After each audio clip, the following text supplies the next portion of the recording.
Hello student, कैसे हैं आप? आशा करता हूँ बहुत बढ़िया होंगे। हमने पिछले चैप्टर में 6.5 का एक उदाहरण देखा था और पाइथागोरस देखा था। अब समझते हैं पाइथागोरस से कुछ हम सवाल बनाने, जो कि पहला और दूसरा सवाल हमें इसमें बनाना है। पहला सवाल देखिए, दिया गया है पी क्यू आर एक त्रिभुज है, पी एक समकोण है। पहले तो हमें एक त्रिभुज बनाना है इस तरह का। इधर बना देते हैं, ऐसे खींच करके एक त्रिभुज बना दिया। पी एक समकोण है, यानी ये 90 डिग्री का है, ये वाला, और इसको P लिखेंगे और इसके अंदर 90 डाल दिया। पी क्यू 10 है। अब पी क्यू किसको बनाए हैं? पी क्यू इसको बना देते हैं और आर इसको बना देते हैं। पी और क्यू कितना है? 10 है। पी आर कितना है? 24 है। पी आर क्यू आर ज्ञात करना है, यानी कर्ण ज्ञात करना है। पिछले वीडियो में बताया था हमने कि आधार लंब कर्ण ज्ञात करवाना है ना हमें। तो कर्ण का फॉर्मूला क्या है पाइथागोरस के हिसाब से? मैं आपको पिछले वीडियो में बताया भी था। कर्ण का फॉर्मूला लंबाई प्लस आधार। कर्ण का फॉर्मूला लंबाई प्लस आधार, ऐसे लिख देता हूँ मैं। कर्ण का फॉर्मूला लंबाई प्लस आधार। अब ऐसे जो भी है ना उसको रख देते हैं, और ये स्क्वायर में है, याद रखिएगा। ये किस में है? स्क्वायर में। करते हैं, लंबाई कितनी है? 10। पहले तो हमें लिखना पड़ेगा ज्ञात क्या करना है। क्यू आर स्क्वायर में डालते हैं बराबर। अब हमें क्या क्या लेना है? लंबाई कितनी है? क्यू आर में 10 का स्क्वायर प्लस 24 का स्क्वायर। ठीक है, कितना? 10 ये हो गया और ये 24 का स्क्वायर हो गया। 24 को अगर आप 24 से गुणा करते हैं 576 आता है। कितना आएगा?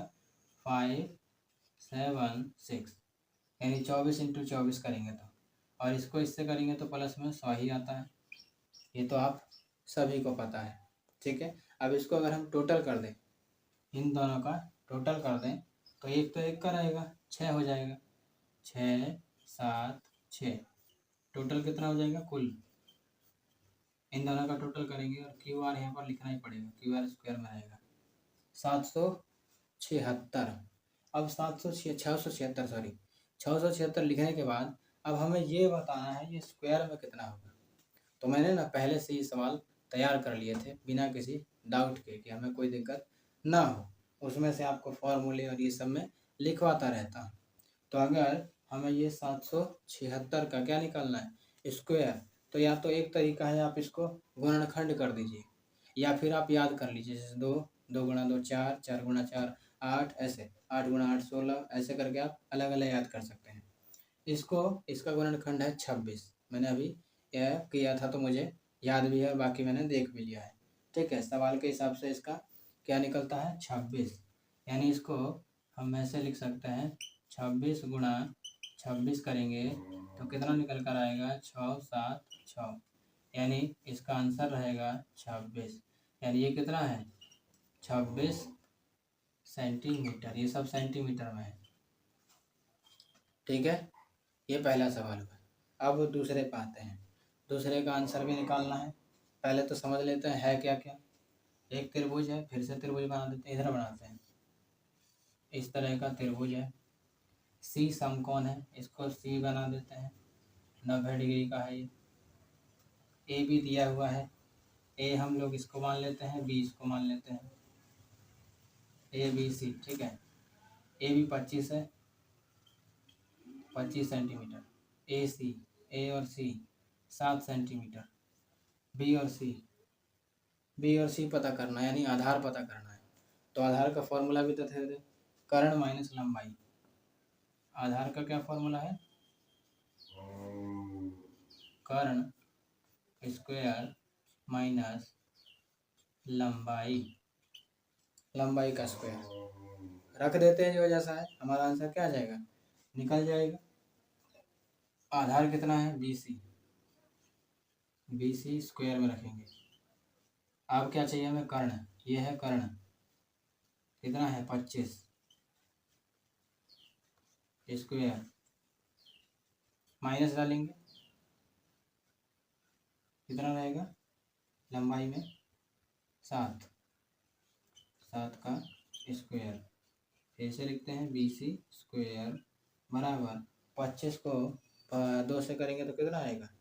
अगर आप 25 का गुणा 25 में करते हैं तो शायद 225 आ रहा है, कितना आएगा सॉरी 625, यहाँ पर 625 है, माइनस लिखेंगे 7 49 49। अब आपको इनमें से माइनस कर देना है, यहाँ पर कर लेते हैं 625 में से 49 गया तो 5 15 में से 9 जाएगा, 9 के बाद 10 11 12 13 14 15 6 बच गया। यहाँ पर 11 है, 11 में से 4 चला गया, 11 में से 3 गया 10, 3 गया तो 7 और 11 में से 4 गया 11 में से कितना घटाना है हमें 4, तो 1 वैसे ही घट गया, बच गया कितना 10, 10 में से 3 और घटाने हैं 7 ही बचेगा।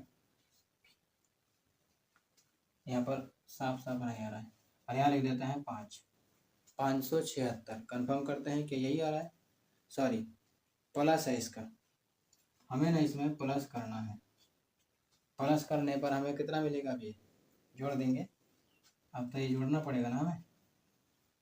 14 का 4 1 4 5 6 7 7 6 का 6 सॉरी 674, कितना आ रहा है 674, हमारा आंसर निकल कर आ रहा है। लेकिन इसमें कहीं मिस्टेक है, एक बार चेक करते हैं, क्रॉस चेक करते हैं। हमने लिख दिया है 625 तो लिखे दिया है, फिर प्लस किया गया है 72 को, ठीक है। तो 625 72 माइनस किया तो 5 72, ठीक है। तो है ये माइनस है, हमारा सवाल ठीक जा रहा है।